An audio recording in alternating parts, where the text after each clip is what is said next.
Welcome. In front of me is a SHARP D10, and today I'll show you how to insert SIM and SD card into the device.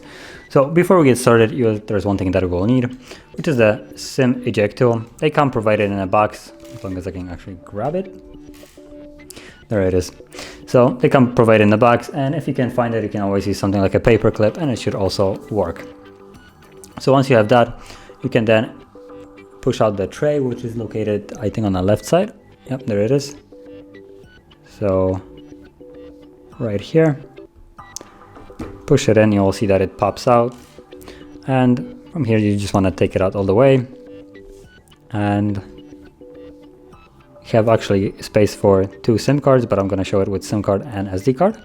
Just before I do, I'm going to show how it will go in with the other one.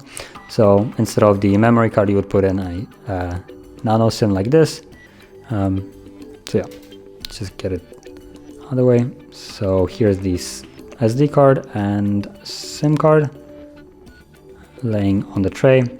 Make sure that they are both flush, and once it's ready, you can just slide it back into the device while holding it securely so it doesn't like slide out a little bit. And now you can see there's the SD card and the SIM because of the pin. So that's, both of them are working. And that's how you would insert it. Now, if you found this very helpful, don't forget to hit like, subscribe, and thanks for watching.